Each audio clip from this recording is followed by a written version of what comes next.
Good morning. I'm Sherry Destora, and I'm the Region 9 Southwest lead for the White House Initiative on Asian Americans, Native Hawaiians, and Pacific Islanders, or WHIAANHPI. And it is, I want to thank all of you for coming today to our first WHIAANHPI Region 9 Southwest Roundtable on COVID-19 response and recovery. I want to remind everybody that this is closed press. And with respect to our event today, we are very excited to have our very first in-person event, and thank you again for joining us. As far as our program today, we're going to have some introductory remarks by our special guests, and then we're going to have a panel discussion of our community leaders, and followed by our representatives from our federal agencies who will provide information on COVID-19 response and recovery. After that discussion, if there's time that's available, we'll have a question and answer period, and then we'll have an opportunity to have either the community leaders and or federal partners provide comments and information on the topics that we are going to be discussing today. So without any further delay, I would like to introduce Crystal Kai. Crystal is Executive Director of the White House Initiative on Asian Americans, Native Hawaiians, and Pacific Islanders, WHIAANHPI. In this role, she's responsible for directing the efforts of the White House Initiative and Presidential Advisory Commission on AANHPIs, and advising the Biden administration on the implementation and coordination of federal programs as they relate to AANHPIs across executive departments and agencies. Prior to joining WHIAANHPI, Crystal worked on Capitol Hill for a decade, including serving as executive director of the Congressional Asian Pacific American Caucus for 8 years. She previously held positions with the U.S. Senate Committee on Indian Affairs, the State of Hawaii Office of Hawaiian Affairs, and the National Japanese American Memorial Foundation. Crystal was born and raised in Hawaii and is the first Native Hawaiian to ever lead WHIAANHPI. So I'd like to ask Crystal to please provide some introductory remarks.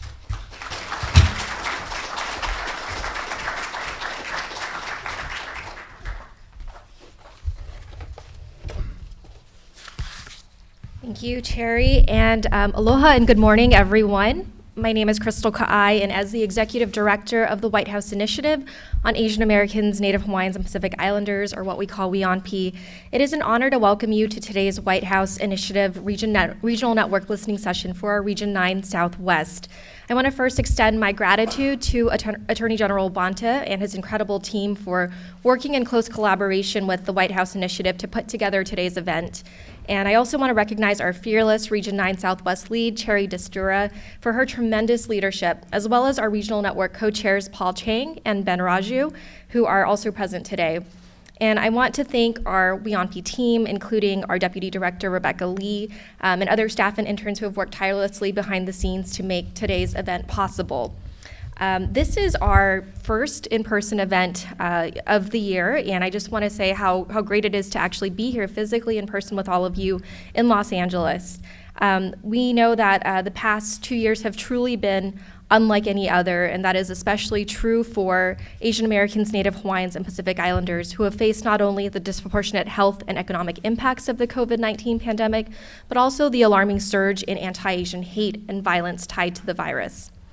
And according to a recent study by the Center for Study of Hate and Extremism, the number of reported anti-Asian hate crimes across a dozen of America's largest cities increased by 339% over the past year. And in particular, AA and NHPI women have been disproportionately targeted throughout the pandemic, with nearly 3 in 4 women having been reporting that they experienced racism or discrimination over the past 12 months, according to a survey by the National Asian Pacific American Women's Forum. And just last month, we marked the tragic 1-year anniversary of the Atlanta spa murders, in which a gunman targeted 3 separate Asian-owned businesses and killed 8 people, including 6 women of Asian descent. Both our Deputy Director and myself were able to be in Georgia, along with the Deputy Assistant to the President and Senior AA and NHPI Liaison, Erica Moritsugu, to mark that one-year anniversary with Asian American community leaders in Atlanta and to meet with some of the victims' families. And we know that there is still so much fear and trauma in our communities due to those murders a year ago that truly shook our nation to its core. Unfortunately, the recent murders of Michelle Go and Christina Yunali in New York, as well as the murders of 2 Asian American women in Albuquerque, New Mexico, remind us that the safety of our AA and NHPI communities remains a prevalent issue today. And I just wanted to say that the White House, the President and the Vice President are very committed to ensuring that all Americans, regardless of their background, feel safe in this country. And that's why the President, on his first day in office, and that's why just last month,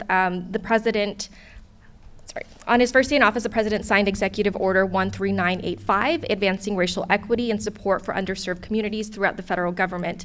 And here, the President acknowledged that it has not been a level playing field for communities of color and that there are entrenched disparities in our laws, public policies, and public and private institutions that have often denied equal opportunities to many communities, including Asian Americans, Native Hawaiians, and Pacific Islanders.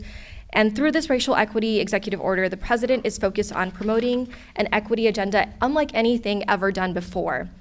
And one key component of this executive order was the creation of an equitable data working group to coordinate the federal government's efforts to ensure that we are truly able to pinpoint and respond to the needs of all Americans, especially as we continue to recover from the pandemic. This commitment to ensuring that equity is built into our nation's COVID-19 relief and recovery efforts has been a core pillar of the Biden-Harris administration. On his second day in office, the President signed Executive Order 13995 to ensure an equitable pandemic response and recovery and to establish the COVID-19 Health Equity Task Force within the U.S. Department of Health and Human Services. And within his first week in office, President Biden also issued a presidential memorandum instructing the Department of Justice and the Department of Health and Human Services to work with AA and NHPI communities in finding solutions to combating anti-Asian hate and bias, and also to address cultural competency, language access, and sensitivity towards our communities in our pandemic response. And during Asian American, Native Hawaiian, and Pacific Islander Heritage Month last May, the President signed the bipartisan COVID-19 Hate Crimes Act, which passed by an overwhelming majority in both chambers of Congress. This law brings our nation one step closer to achieving justice and equity for not just the AA and NHPI community, but all communities impacted by violence and hate. And the Department of Justice and the Department of Health and Human Services are quickly working to implement this law, and the Justice Department has already designated a hate crimes coordinator to oversee these efforts. And last May, the President also signed Executive Order 14031, advancing equity, justice, and opportunity for Asian Americans, Native Hawaiians, and Pacific Islanders. This executive order established the White House Initiative on Asian Americans, Native Hawaiians, and Pacific Islanders within the U.S. Department of Health and Human Services and delivers on the President's commitment to reinstate and reinvigorate this historic initiative and to facilitate improved communication, engagement, and coordination between the federal government to better serve AA and NHPI communities throughout the United States. This initiative is tasked with coordinating and executing an ambitious whole-of-government response to advancing equity, justice, and opportunity for our communities.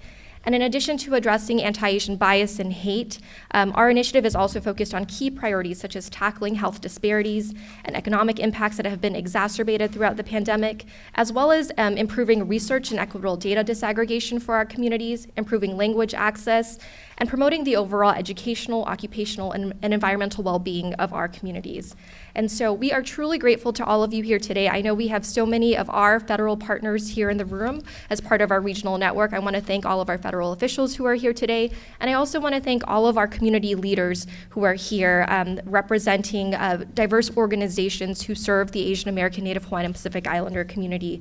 We know that, again, to truly recover from the past 2 years of the pandemic and to ensure that our communities emerge stronger than before, it is going to take all of us working together, federal, state, local, and all of you here today to make sure that we are able to truly serve our communities in the best way possible. So thank you again for being here today for our first in-person regional roundtable. We are truly grateful for this opportunity to be here with all of you today. Thank you.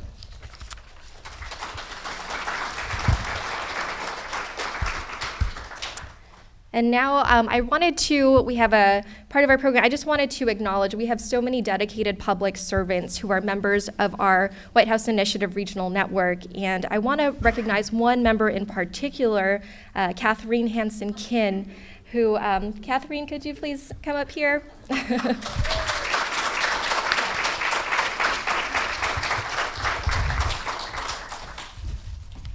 So Catherine has been a longtime member of this regional network, dating back to the very beginning, and has just done a tremendous job as part of the Federal Executive Board to be really an instrumental leader in making sure that this work is sustained across administration. So Thank you very we much. wanted to thank you for your dedicated service. We have a letter for you, some flowers. Thank you. It's been a pleasure. No, thank you so much for your tremendous service. The work of this initiative would not be possible without leaders like you. We have to do a picture for Paul. Okay, maybe we'll do a.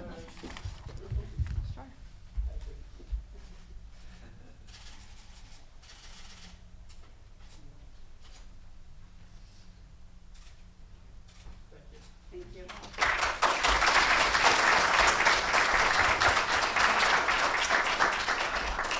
Okay, thank you again, Catherine. And now I have the honor of introducing California Attorney General Robert Bonta. Attorney General Bonta was sworn in on April 23rd, 2021 as the 34th Attorney General of the state of California. He is the first person of Filipino descent and only the second Asian American in history to occupy this position.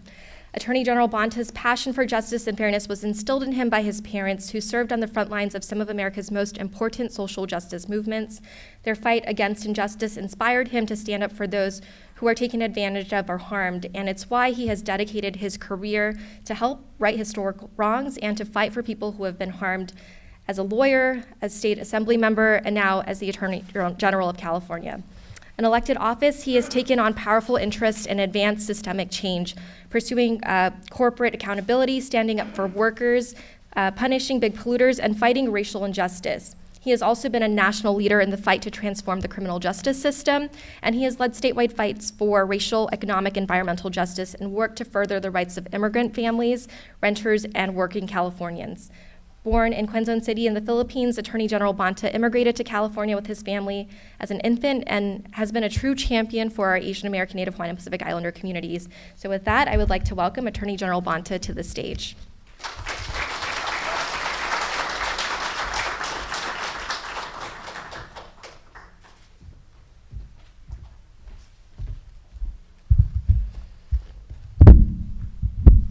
Well, good morning, everyone.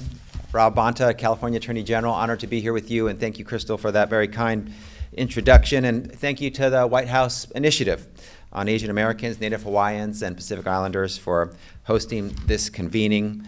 I also want to give a special shout out to my incredible team at the Department of Justice. We do things as a team with one another, getting more done together than we could on our own, and so let me shout out some of my amazing Los Angeles team that are here holding it down in Southern California for us. We have some of my special Deputy Attorney Generals, Damon Brown, James Toma, and Priscilla Ocean are all here in the house.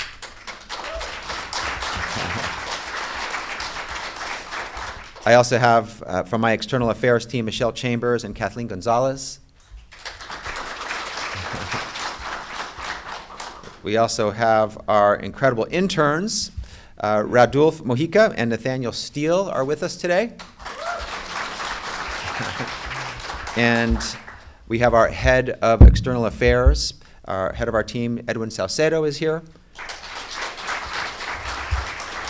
And we have my deputy chief of staff, Jessica Caloza, is here as well. So thank you again for the opportunity to spend a few minutes with you. I'm really honored to join this incredible group of AAPI and Native Hawaiian leaders, and of course, so many friends, so many allies. Thank you all for doing the work for so long and continuing the work. It's as important as ever, as you know. And I want to say thank you to the Biden-Harris administration. It speaks volumes that they are prioritizing outreach efforts like this roundtable, and I like to think that it has something to do with the fact that we have two former California attorneys general at the table leading the work.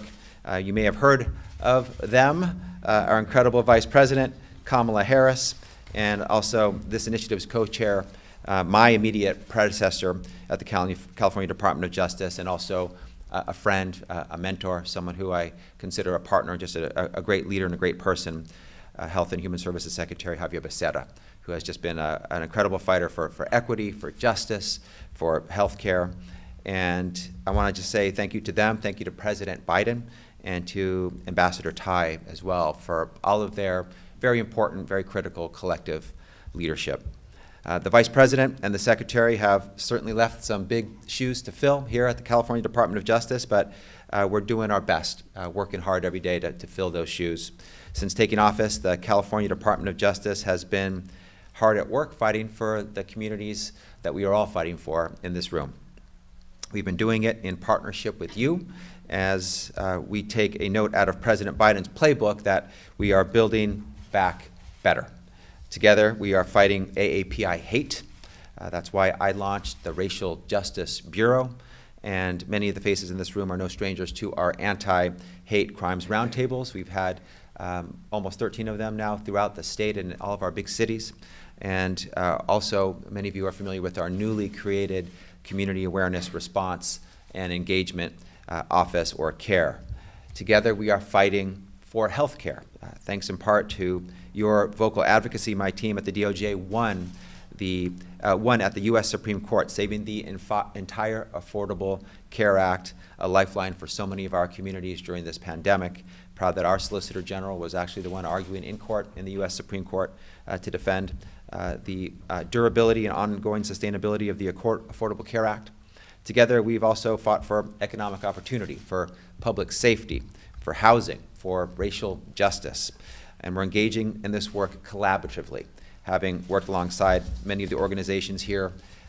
So many of you, proud to have worked on different initiatives in support of our API community, worked on bills and other important projects, including Asian Americans Advancing Justice, Asian Pacific American Leadership Foundation, the Filipino American Chamber of Commerce of Greater Los Angeles, the LA Civil and Human Rights Commission, US DOJ, HHS, and that's just to name a few.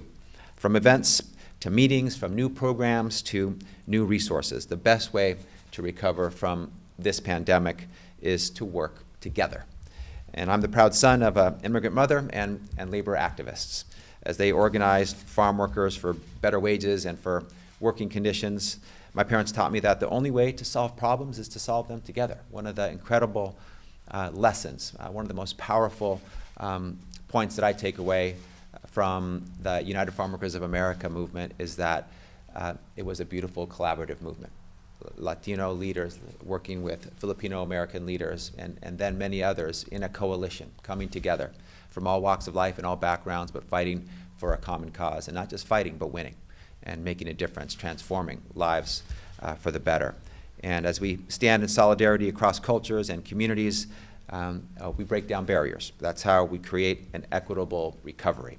That's how we build back better. And that's what we're doing here at the Department of Justice. Our communities have felt so much pain over the last 2 years. I know we've talked about statistics, and the statistics bear that out, but it's personal to so many of us. The pain that's been felt, what we see in our communities, people that, some of the images I've seen when it comes to hate crimes, so many of them could be my mother. And I know we all worry about our family, our loved ones, ourselves, and our own safety. And so I want to thank you for showing courage and resilience in this very difficult moment for our community. In California, anti-AAPI hate crimes increased by 107% in 2020, year over year, in just 1 year. And across the country, in more than half of the states with available data, Native Hawaiian and Pacific Islanders have experienced the highest death rates from COVID-19 compared with any other racial or ethnic group. This pandemic has hit us hard. We know this, but our communities have also bounced back stronger, and we'll do it again. We're no strangers to obstacles and challenges, and no strangers to overcoming those obstacles and challenges when we do it together. And so many of us have different sources of inspiration. One of mine is I keep a photo in my office to remind me of how far we've come, of the progress we've made, the pain that we have felt in the past and still feel today, but also that ongoing continuum that we are on to continue to make progress, to bend that arc of history towards justice. And the photo I have in my office it's of a sign from the 1920s, a hotel in Stockton, and that sign says, "Positively no Filipinos allowed." And we've come a long way from those days. California now has its first Filipino-American Attorney General. Filipinos are making waves and making a difference and leading, as are Asian Americans and so many of our communities that have been historically locked out and faced obstacles in the past. And that is a source of inspiration to me, because in 2022, every person in California isn't just allowed, we belong. And here in California, we look out for each other. And as your Attorney General, I'm looking out for each of you. So let me end where I began, with a big thank you for all of your work, for your partnership, your teamwork, your collaboration. Thank you all for participating in this important work today. Thank you for the work you lead every day, when no one's looking and when people rely on you and need you to fight for them. And I want to thank our host one more time, the White House Initiative on Asian Americans, Native Hawaiians, and Pacific Islanders, for gathering us today, for convening. It's nice to see people in person. I know we've been doing a lot of Zoom meetings, and as we emerge to a safer environment, it's wonderful to continue our important work inspired by one another. So with that, let me just say thank you, and it's my honor also to hand it back to Chancee Destura when we finish a couple of photos. Thank you all. Have a wonderful day together.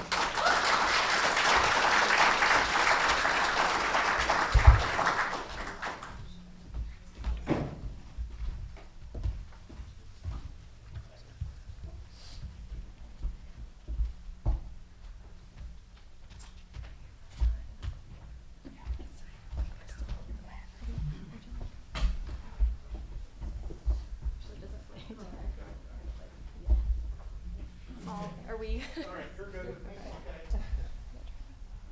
1, 2, 3. Thank you.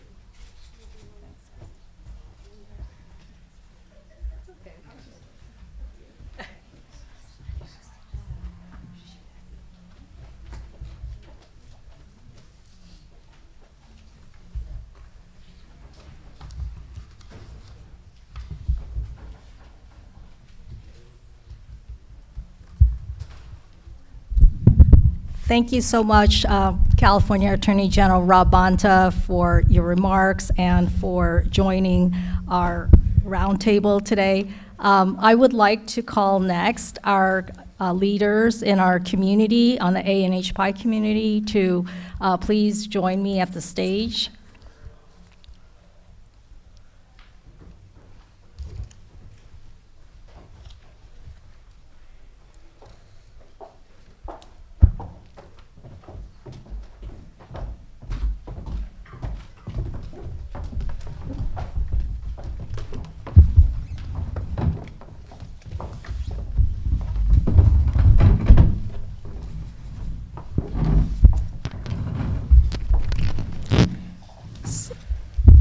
We're going to be having a panel discussion on the issues and challenges faced by the AA and NHPI community during the pandemic. And I'd like to introduce our leaders in our community that will be on the panel. All the way to the end, there is Tavai Samulo, the Executive Director of Empowering Pacific Islander Communities, or EPIC. Then next to her is Bo Sivan-Nutsakal. She's the Director of Business at the Pacific Asian Consortium in Employment, or PACE. Next we have Connie Chung-Jo, the Chief Executive Officer of Advancing Justice Los Angeles. And next to Connie is Chancee Martorell, the Executive Director of Thai Community Development Center. And next to me, and who will be our moderator today, is Manju Kulkarni. She is the co-founder of Stop AAPI Hate, and also the Executive Director of AAPI Equity Alliance. So I'll turn it over to Manju.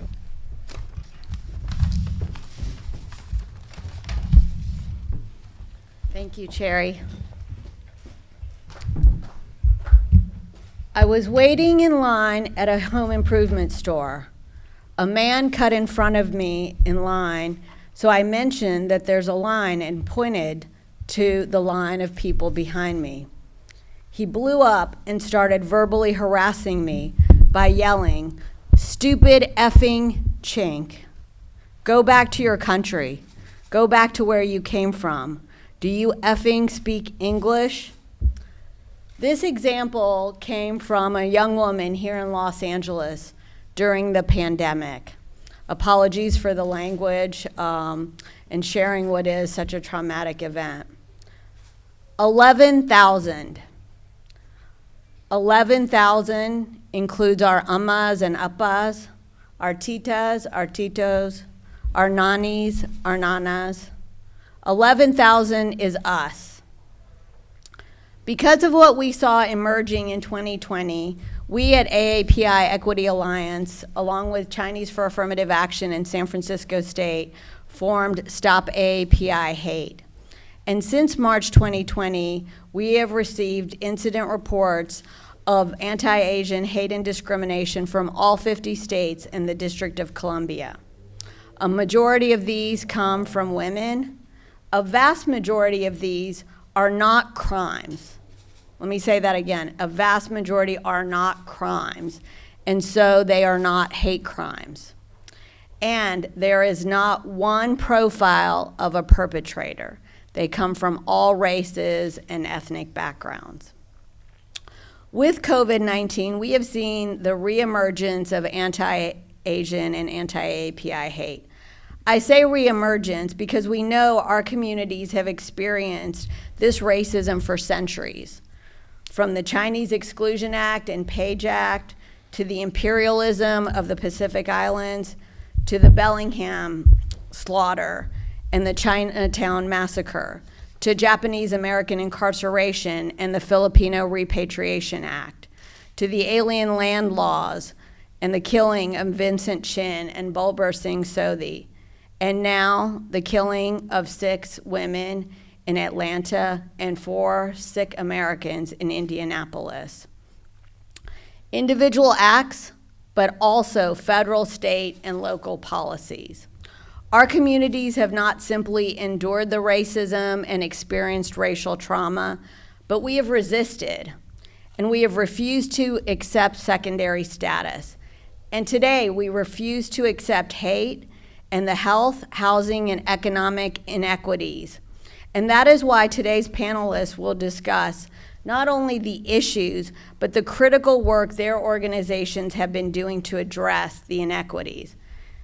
And that is why APCON changed our name to AAPI Equity Alliance in December, to acknowledge the inequity and underinvestment our communities have experienced, as well as those tireless efforts of our 40+ members to serve our 1.5 million AAPIs in Los Angeles County.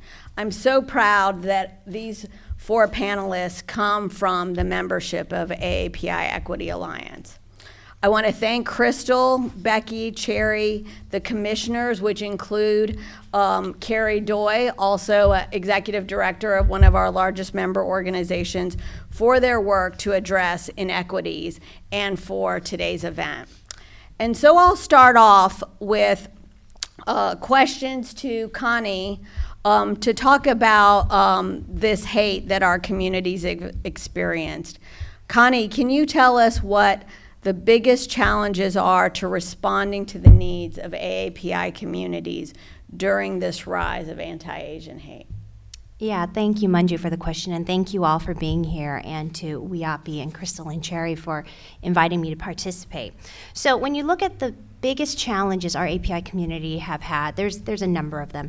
First and foremost, I would say, is language barriers. We have a community that has one of the highest population of limited English proficient and foreign-born community members as far as percentage of the population. And not only is it a very large population that is foreign-born and limited English proficient, it is an incredibly diverse language diversity. So we have more than 40 different languages spoken by APIs. And it's not, they're not anywhere near the same in most cases, which means that in order to accommodate a limited English proficient API, you need to have somebody who speaks that specific language. And so it can be very challenging, I think, when you think of, we have, for example, a helpline to answer legal questions. We have 7 staff who speak 7 different languages in order to keep that helpline going. There's cultural stigma. Their communities often feel like, I don't want to go and share what happened. I don't want to air my dirty laundry, and I don't want to talk about bad things. So there's a woeful underreporting of what's happening. So we're lucky that Manju started Stop AAPI Hate because we're getting some stories, but certainly that's just the tip of the iceberg.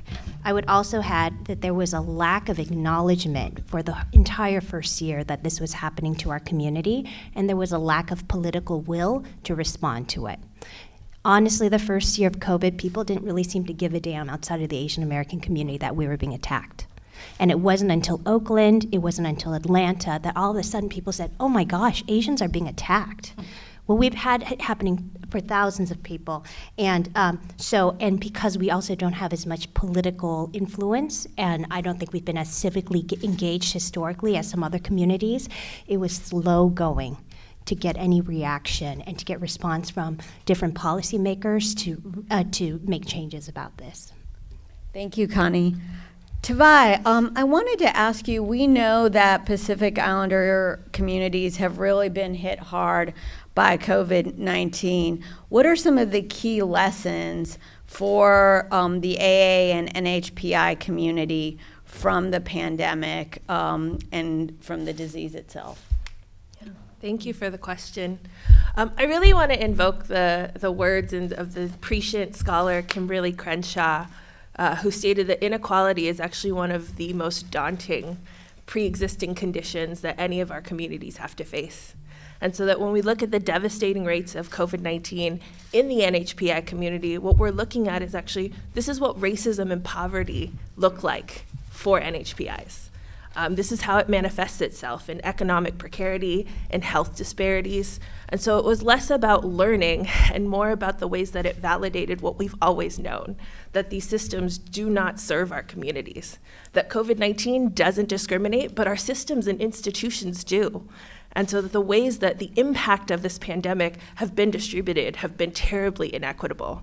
And so what I'm proudest of and what we've learned is the ways that our communities are the experts, that even before there was data available, that we actually had, as I was talking to my dad about hospitalization rates, he says, I know Eva just got out of the hospital and your sister's going to help set up her oxygen tank.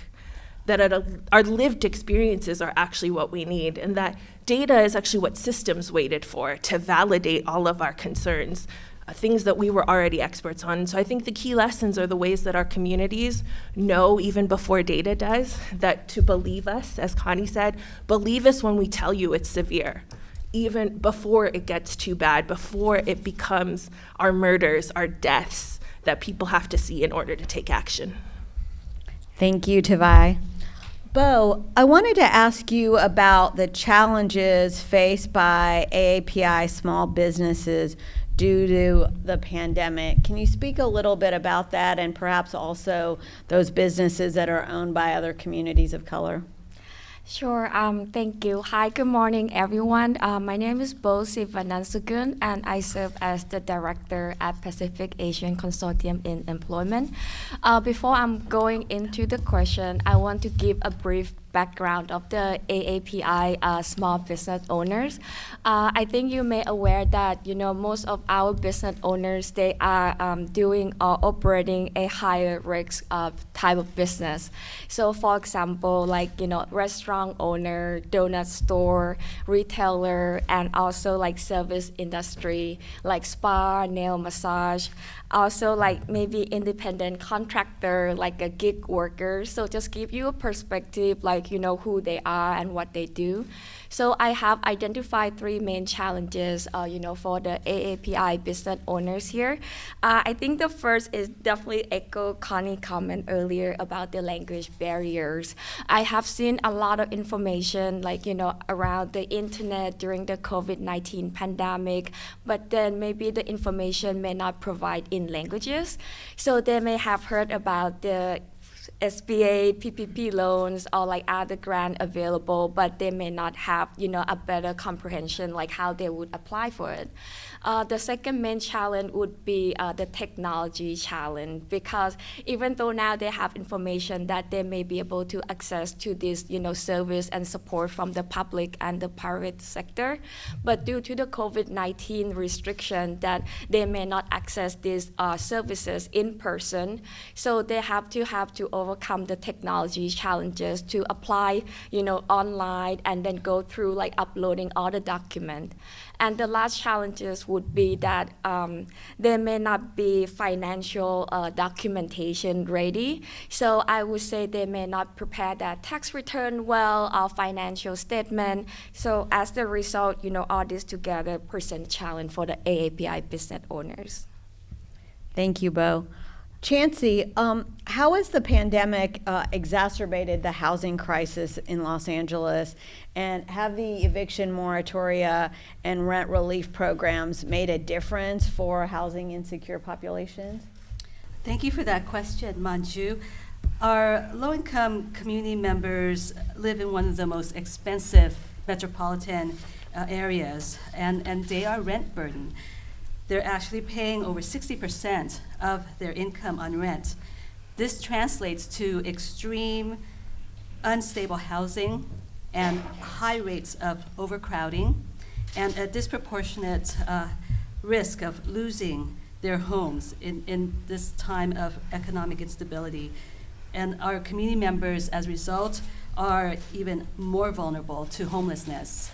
At the outset of the pandemic, TICC, along with hundreds of other social justice organizations and housing advocates and faith-based organizations, we came together and formed what we called Healthy LA. And what we did immediately, we pushed for eviction moratoriums and moratoriums on rent hikes and utility hikes in the city of LA and the county of LA. And as a result of that, we did get these moratoriums, which was extremely helpful because we had families and households who were in distress and were not able to return to work. They were furloughed, or they had a reduction in their work and a loss of income by a significant amount, and therefore were panicking and not realizing how they're going to really make rent and stay housed. And as a result, the city then had this eviction assistance program called the Emergency Rental Assistance Program. And we were able to work with the City of LA and the County of LA as well, that came out with its own program to help our immigrant communities apply for rental assistance.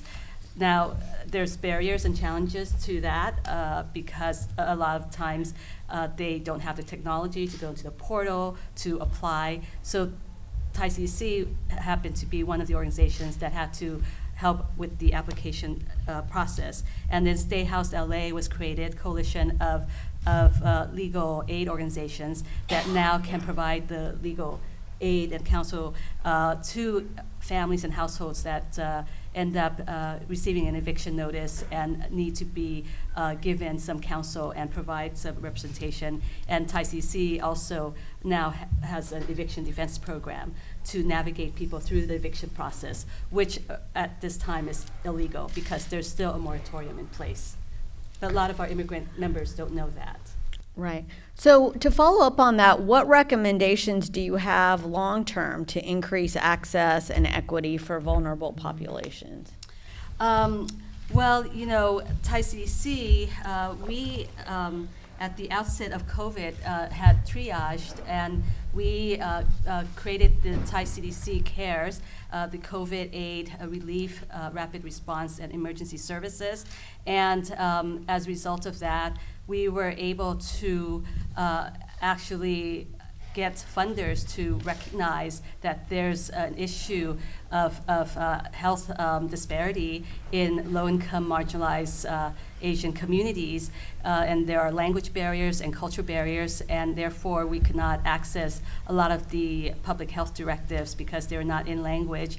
And so what we found had been successful was trying to really bring together not just a coalition of community-based organizations and faith-based organizations and partners within the city and county. We found that we had to really impress upon especially the county, the importance of getting language materials out, but importance of getting vaccinations to the community as well as testing. And so we ended up through these types of partnerships, ended up actually operating our own vaccination clinics and testing clinics. And then funders realized that a lot of immigrants, especially undocumented, who didn't have any safety net, needed cash aid. And so we were able to actually get funding to disseminate cash aid to individuals who didn't have that safety net, didn't qualify for the federal stimulus, economic stimulus, nor the California unemployment benefits. So it's really important to really advocate for those who cannot speak up for themselves, who are marginalized and voiceless, and let folks know that these are folks who are not able to access any of those benefits, and not let them be left to fend for themselves without any kind of aid or resources. Thank you. Bo, back to you, a similar question. What are your recommendations on how AAPI small businesses can be supported moving forward? Sure. I have identified three strategies. I have the exit strategy, short-term strategy, and also long-term strategy. For the exit strategy, I think we have to first evaluate whether the business was doing well or not before the COVID-19 pandemic, right? With the limited resources, we may have to advise the business owner maybe to talk to public counsel or legal aid, or maybe to pivot their business model to adjust to the current economy. For the short-term strategy, I have seen both the public and private sector have addressed it along with the nonprofit, which is to provide the working capital through grants and also through loans. And also, like for the nonprofit like PACE, we provide technical assistance as well. For the long-term strategy, I think is to help create more revenue for these small businesses. So for one of the example is what we have done is that the procurement technical assistant, we recently awarded as the minority business development agency. So we assist all the minority business in procuring like private and also public contracts. This is the definitely like untapped opportunity for AAPI and also other minority business as well.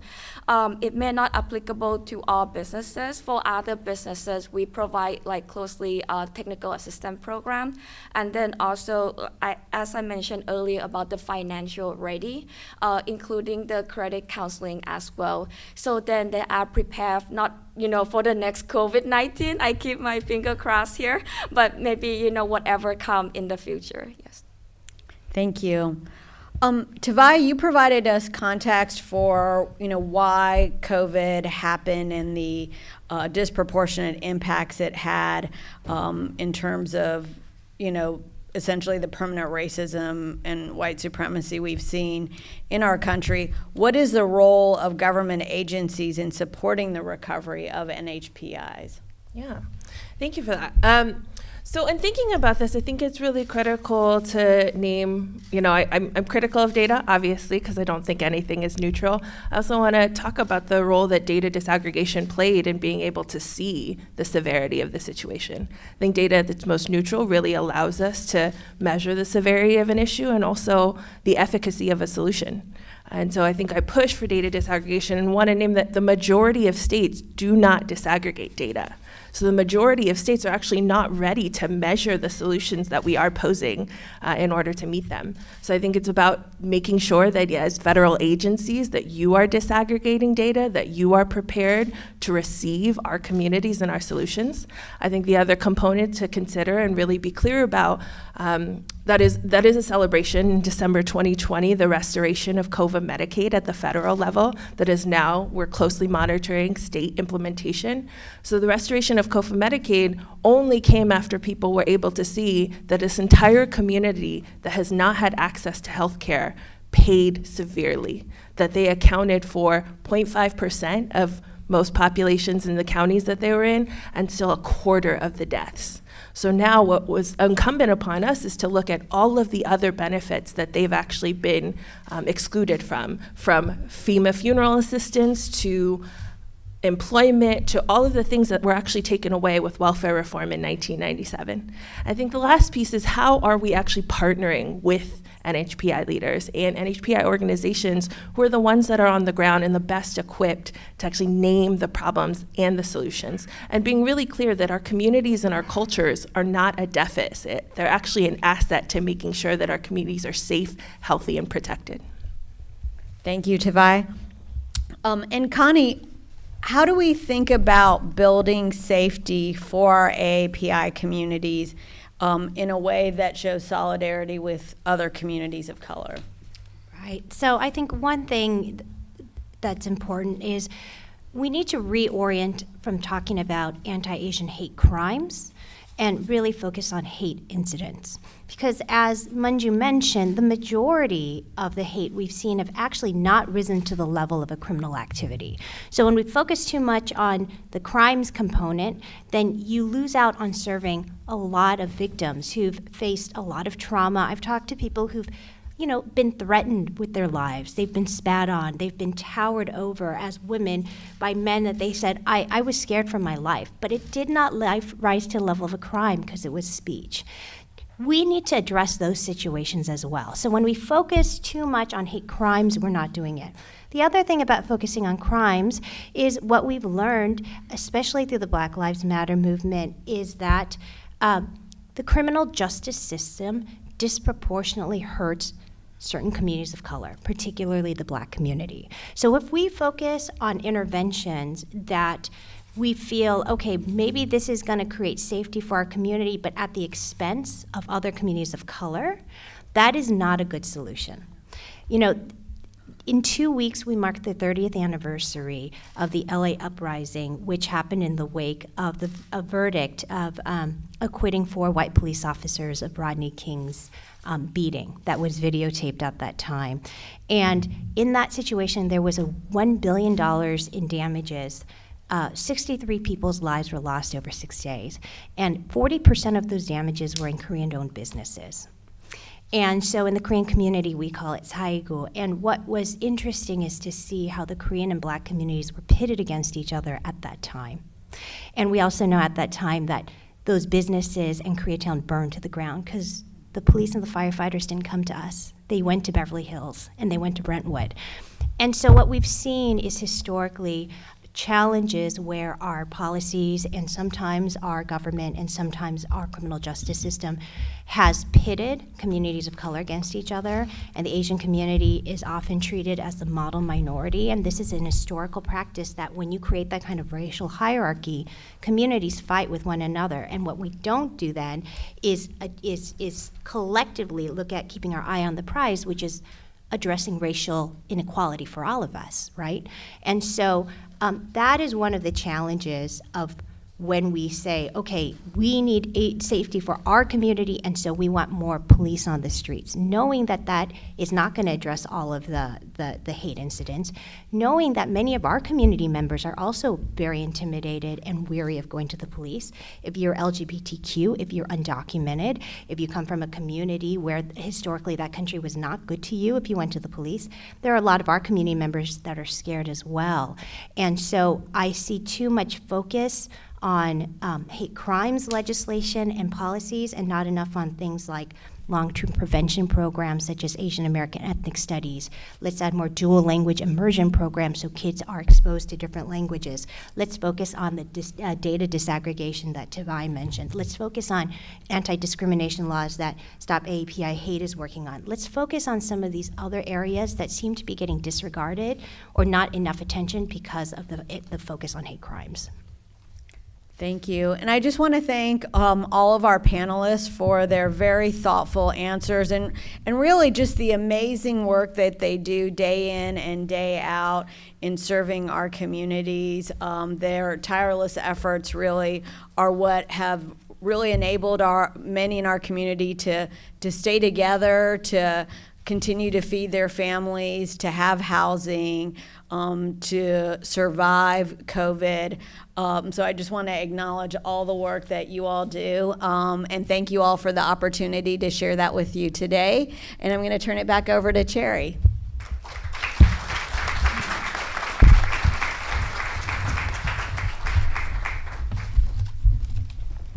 Thank you so much, Manju, and thank you so much to our leaders in our community for joining us today, for taking the time to share your insights, and for the information that you provided. I'm going to now ask to join me on the stage is our federal agencies who have information to provide on COVID-19 and response.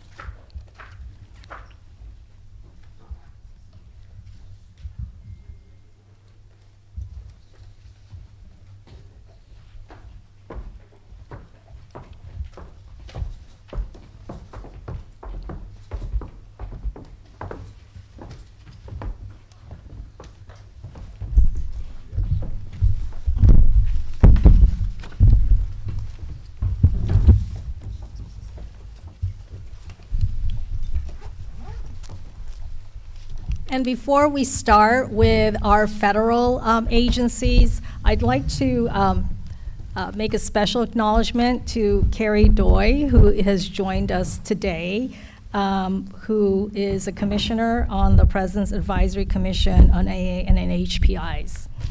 And there's Carrie there. Thank you for joining us today.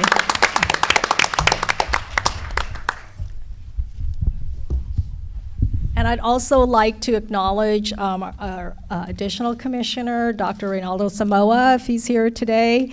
Thank you for joining us here at our roundtable. There he is.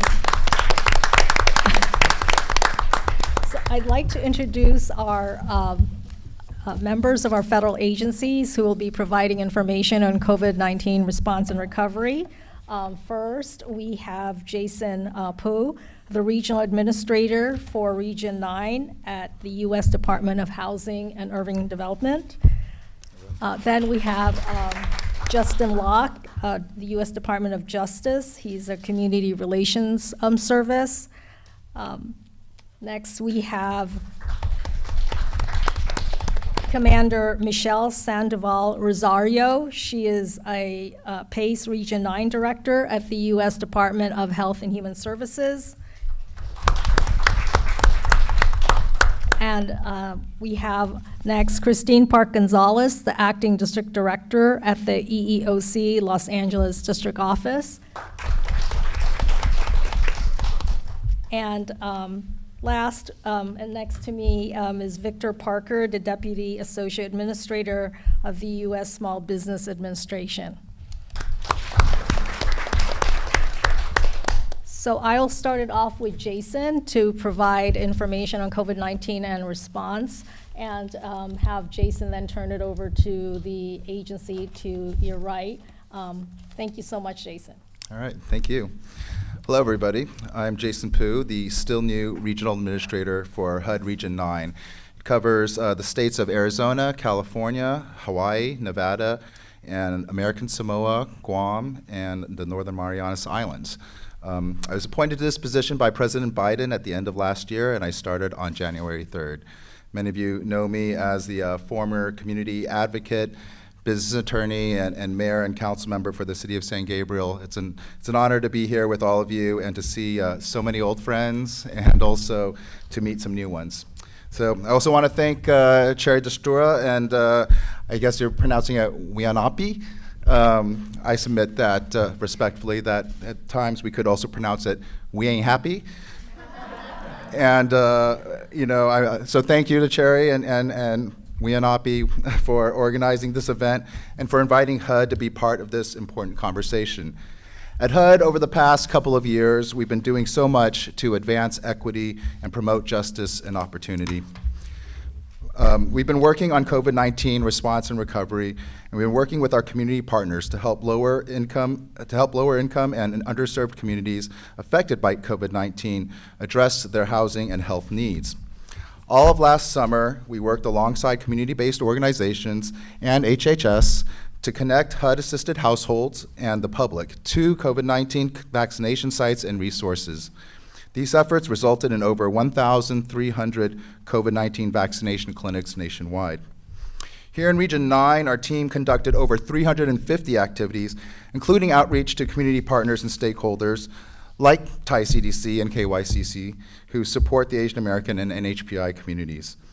Today, we continue to provide critical and timely information about the COVID-19 vaccine, as well as other resources such as locating the nearest vaccination clinic. I just wanted to mention, too, that the eviction prevention work that Chancee mentioned earlier, those are actually HUD programs that are administered through state and local entities. So additionally, HUD has housing resources to protect renters facing eviction, as we just mentioned, and homeowners struggling to pay their mortgages. You can find more information at hud.gov/coronavirus, and we've included them in the resource guide for today's roundtable. In fact, our very own Angela Huang, who is stationed here in HUD's LA office and was with us here today, led some of these efforts across the entire nation.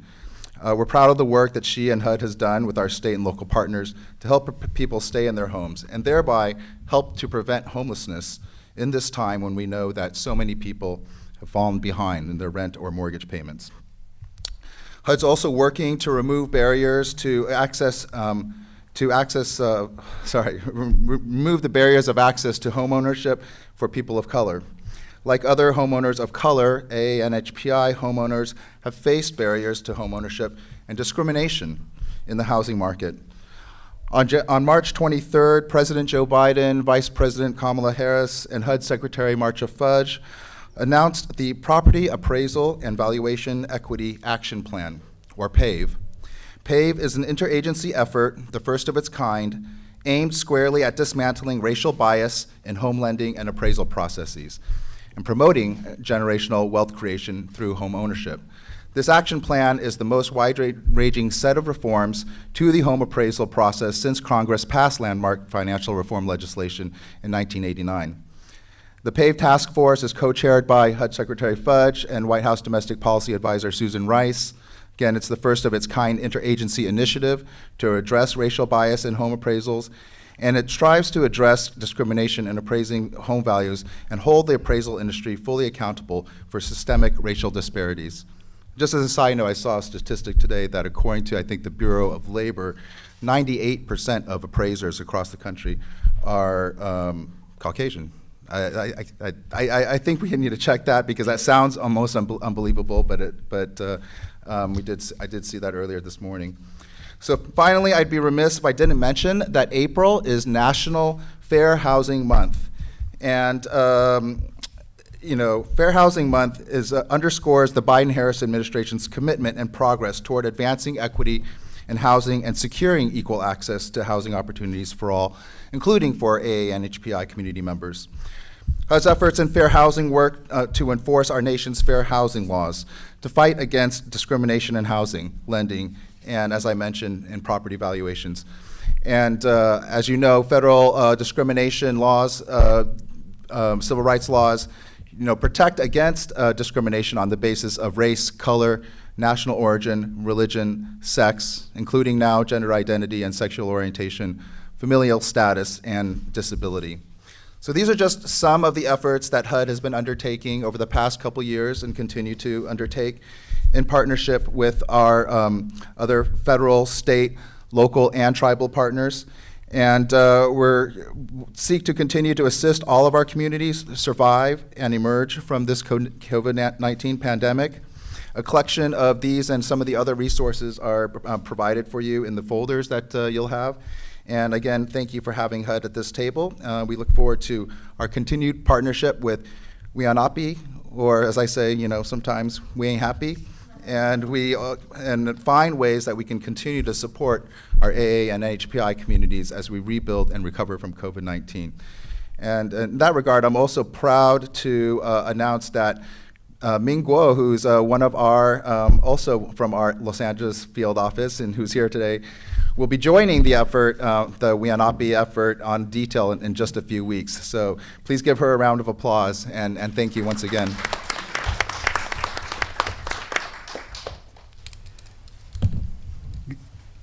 Good morning, folks. It's great to be here. I want to extend my thanks again to WHIAANHPI leadership, Executive Director Crystal Ka'ai, Deputy Director Rebecca Lee, of course, Ben Raju and Paul Chang of the regional network, and of course, Cherry from this region for putting on this important event. My name is Justin Locke. I'm the Special Assistant for AA/NHPI issues for the U.S. Department of Justice Community Relations Service.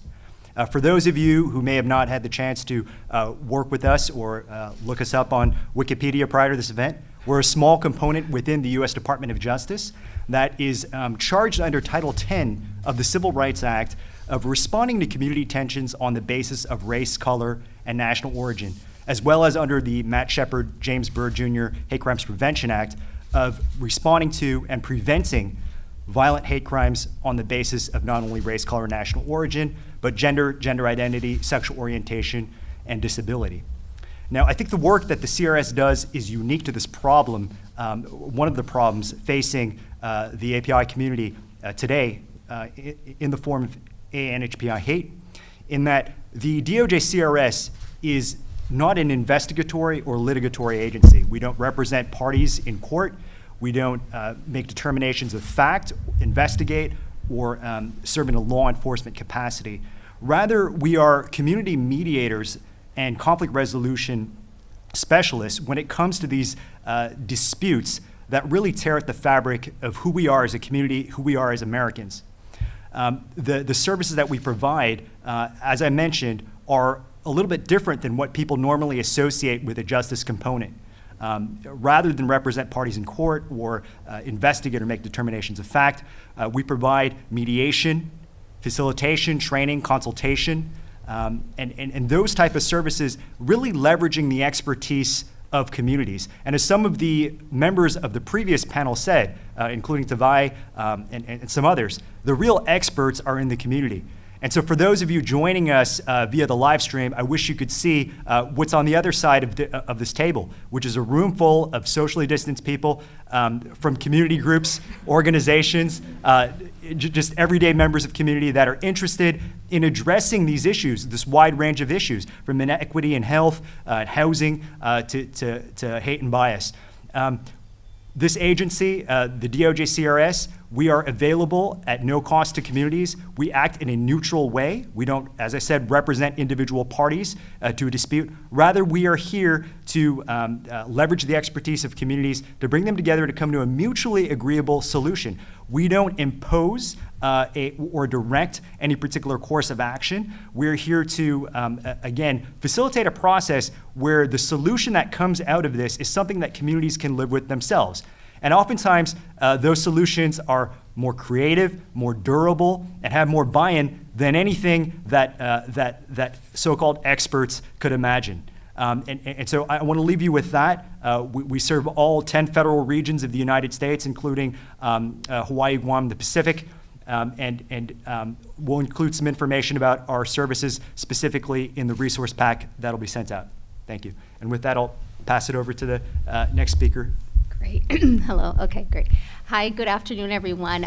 Thank you for having us on behalf of the Office of the Assistant Secretary for Health, the Region 9 Acting Director, Regional Health Administrator. This really is an honor to be here. I want to just highlight before I go into my talking points, one thing that I've heard over and over is injustice, the health inequality, the racial injustice, and I will say it's such an amazing time, and I'm so proud to represent HHS and an administration, as we heard, that gets it. they know what we need to do, right? When we talk about homophobia, discrimination, racism being as a public health issue. You all know this for decades, but today we can actually say that our administration and our HHS leadership supports this. So this is really the time for us to learn from you all, learn what you've been doing in the communities with faith-based organizations, grassroots organizations, to know what we need to do to address the racial, the inequalities, the racism that we have been seeing for decades. And unfortunately, I always say the silver lining of the COVID pandemic is that it has opened up that opportunity to highlight, speak out, and hear from all communities. So I wanted to just pause and reflect that, what I've been hearing, and also the support that we have from our administration and our HHS. What I want to focus on is what we have been doing since the beginning of COVID, since the first evacuees in January of 2020, that we all saw how this COVID unfolded over almost what we could say 3 years. We here in the region and across HHS have been committed to partnering with our local, our states, our counties, our tribes, our territories, our freely associated states, to really support their efforts by providing PPE, testing supplies, treatment, vaccination. We continue to do that. But the only way we can be successful is by partnering with you and being here today. So again, I appreciate it. I also want to acknowledge the discussion we had with data disaggregation, right? That's a huge issue. We have not been able to unpack the true disparities that we see in our communities. So we are working tirelessly and hard across HHS to make sure we address those barriers, because we're not going to be able to unpack, right? We know how diverse the Asian American, Hawaiian Native, and Pacific Islander community is. We've heard it. We've known this for decades, so that's something that we are committed, and I wanted to reinforce that because that's something we heard over and over. I also want to say our priorities moving forward with the pandemic. We're still in the pandemic. We're not in the clear. So we're really focused on building vaccine confidence to increase vaccination. We've seen, unfortunately, all of the misinformation because of not only many partners, but the provider bias. Because of the discrimination, we see how our communities don't trust us, right? They don't trust the federal government. They don't trust public health. So we are working with all of the communities across many entities to be able to increase vaccine confidence. And I want to say, I'm proud to say that recently, close to 10 million funding that is going from the American Rescue Plan. Those 10 millions are going to the Association of Asian and Pacific Community Health Organizations that support 33 states and territories. And the focus of these funds is going to be specifically in increasing vaccination, addressing the medical mistrust that we see in our communities, and working with different entities. So I'm very excited about this. And these are opportunities that I'll make sure I highlight in our resource guide. I also want to talk about something that I haven't heard, mental health. Mental health, substance abuse has rated across all of our communities of color, right? So that is something that our administration and HHS is very focused. We have begun to launch several campaigns and funding opportunities. I will make sure I highlight those in our resources to really tackle what the pandemic has done to all of our mental health. It's personal to me, it's personal to all of us. I think the isolation, the unknowns, the deaths, losing our jobs, our homes, has really created a mental health. It's impacting our youth. So we are working really hard with different entities, not only across HHS, but across the federal level, to make sure all of you have the tools, the resources. And I think also what we heard from our panel, making sure that these are culturally appropriate. I always say there's a difference between culturally appropriate and language appropriate, right? We want these resources to be developed from you all, from those communities that know the communities. When we talk about mental health, when we talk about the stigma, discrimination. So those are things that we're really focused. And finally, I want to highlight and say the syndemics. COVID is here, but when I talk about syndemics, I want to refer to what we were hearing about HUD. It's not only COVID, right? It's all of those things that are coming together that are impacting health inequalities in racial injustice, housing, substance abuse, access to services, access to fair housing. All of those stuff makes a difference. So we at HHS, with the support of the administration, are working very closely with many of our federal entities to make sure that we are addressing all of the syndemics that are impacting our community. So it is really an honor to be here with you today. I am located in Los Angeles, California, so us and my team are here to support your work, and hopefully we can continue to work together and address many of the racial injustices that we continue to see in our communities. Thank you.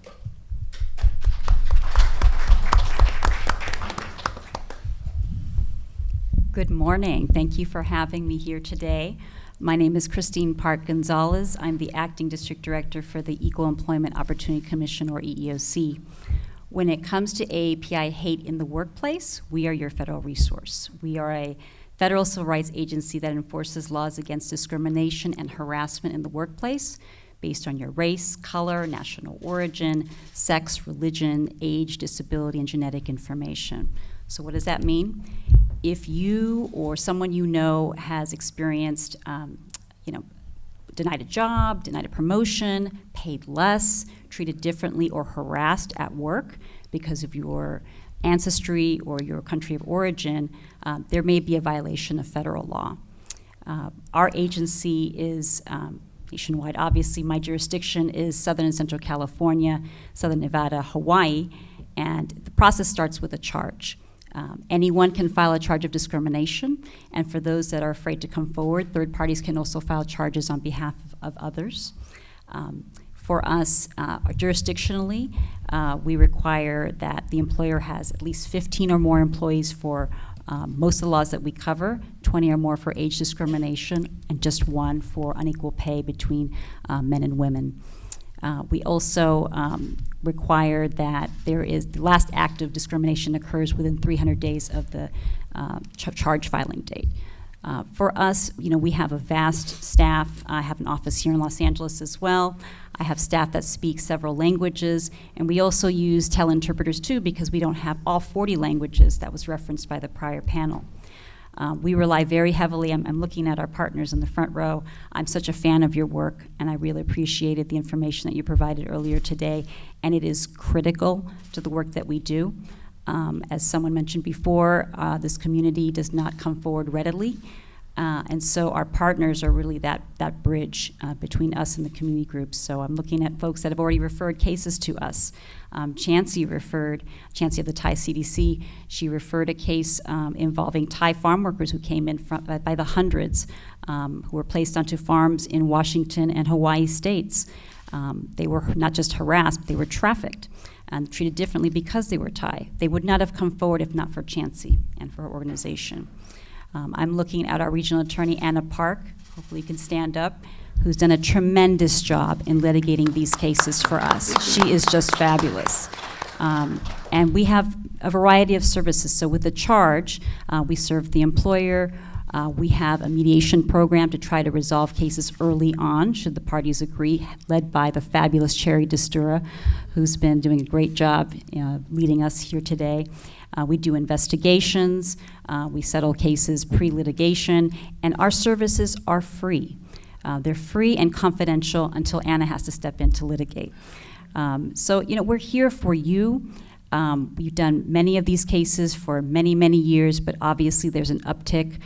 There's still a gap in terms of the uptick of hate incidents, that Connie referenced, and actual people coming through the door. But again, we're here to help.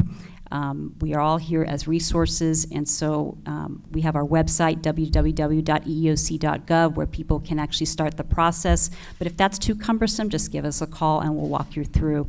I'm happy to talk some more. I think my time is coming up to the end, but I will stay afterwards to answer any questions or concerns that you have. With that, I'll pass the baton to Victor.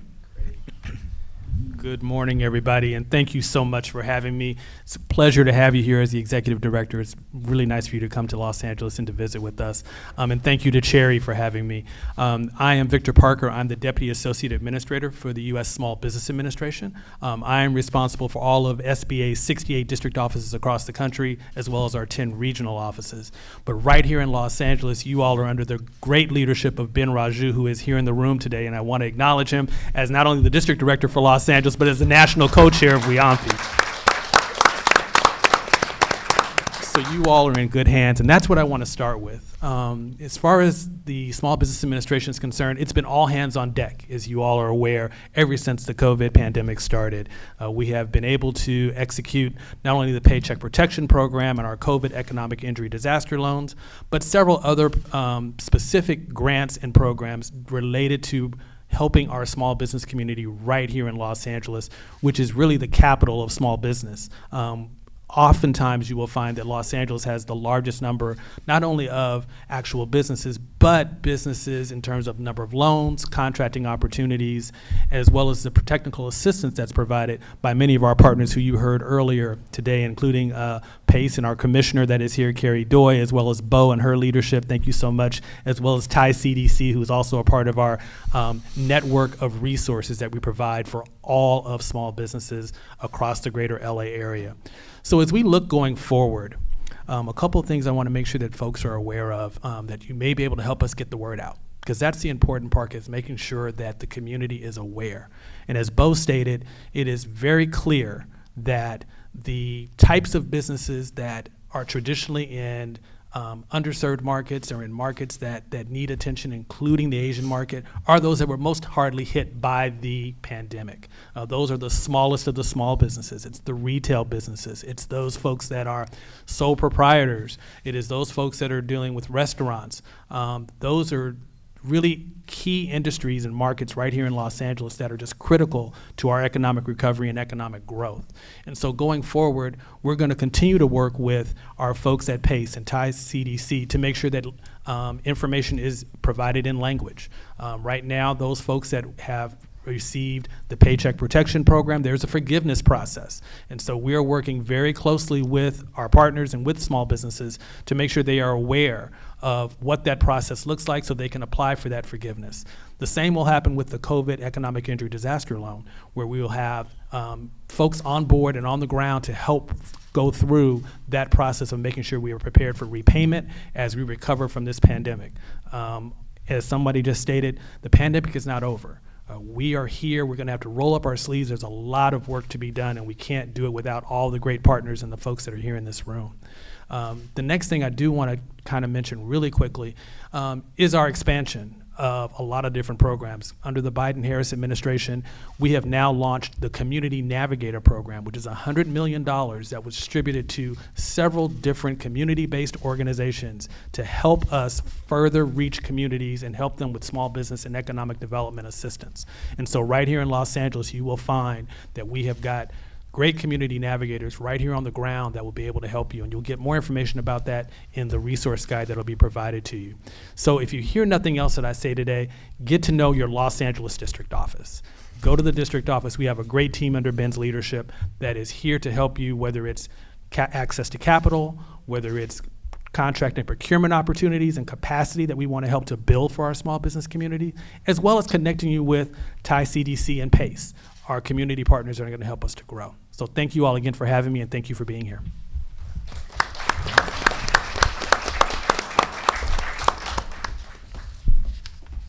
I want to thank again our federal partners and federal agencies for taking their time today to provide very valuable information on COVID-19 response and recovery. And so I'd ask you to return to your seats. Thank you.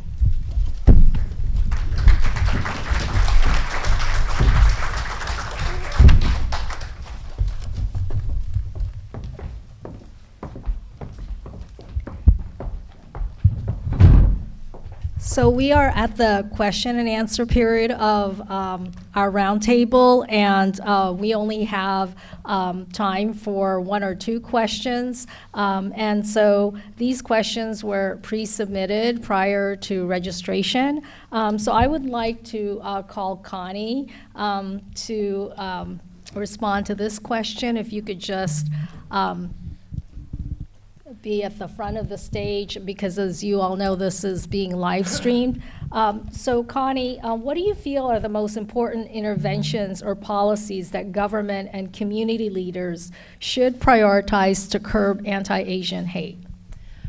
So one thing I would mention here is I would look at I forgot to mention that we do know Asian American women have been disproportionately impacted than Asian American men. And when I've spoken to Asian women victims, what they've told me is 2 of the barriers they faced for reporting was the lack of, that they were embarrassed and ashamed, and they were afraid they wouldn't be believed in. And I mentioned this because I used to run a domestic violence organization, and so those were the same barriers in the gender-based violence space as we're seeing in the anti-Asian hate space. So I would say there are probably some policy lessons that can be borrowed, and interventions and lessons learned from that space on how to overcome barriers and challenges for victims of anti-Asian hate. I would also mention focusing on different interventions, as we talked before, about going beyond just looking at criminal law enforcement and thinking about other areas such as legal discrimination laws, looking at education. And I would say, instead of criminal justice, can we look at things like restorative justice programs, conflict resolution programs, programs that also build interracial solidarity building. So I'm working with KYCC, Korean American Coalition, Korean American Federation, LA Urban League, and First AME Church, and we're doing a joint event to commemorate the 30th anniversary. We're sending a media alert, I think, like right now. It has been really interesting to try to build bridges even 30 years later. There are still sensitive moments that happen in our communities as we're planning and having these discussions. And I do still see these sparks of interracial conflict in our communities, certainly in LA, but you hear about them all over the country. I think the government could be focusing more on not just looking at what one community needs, but how to build interracial solidarity building and incorporate some of those programs, as well as intercultural solidarity building that would include intersections such as gender and the LGBTQ community, and create opportunities for learning there, as well as to strengthen relations and reduce the conflicts that have led to some tensions and issues we've had in the past. Thank you so much, Connie. I wanted to call Tavai to answer this question. Tavai, what is the key lesson learned for the AA and NHPI community from the pandemic? Sure. Thank you for the opportunity to expand on it. I also, now that I don't get to hide behind the table, I want to preface, because if this is live streaming, I can hear my mom being like, they're going to think someone's don't iron their clothes. That's also the burden of representation. But no, I appreciate it, because as I was speaking, I also realized that something I forgot, that one of the biggest lessons learned too from the pandemic was, what does it mean to actually have public health that centers everyone? Something that was really great and that I know recently expired on April 5th was actually all of the coverage for those who are uninsured.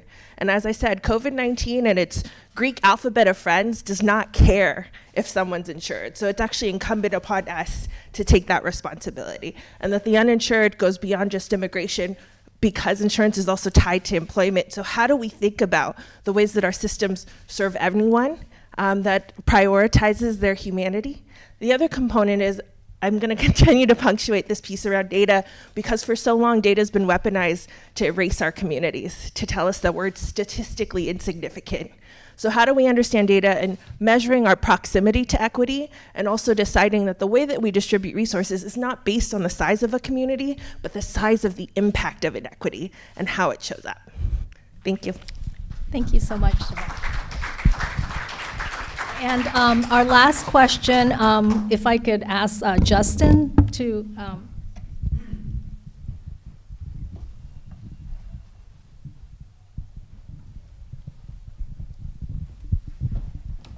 Thank you, Justin. What has the government done in ensuring that victims of anti-Asian hate are informed on next steps and other information on the investigation or prosecution of the attack? Sure, Cherry. That's a very prominent question, one that we encounter often in the field dealing with communities that are facing and recovering from bias and hate. What the government has done on a variety of levels is to increase its own capacity in victim witness services. That includes language accessibility, cultural appropriate and culturally aware responses to victim services, and incorporating what some of the community panelists have said. That also rolls into sort of a trauma-informed response to hate and bias.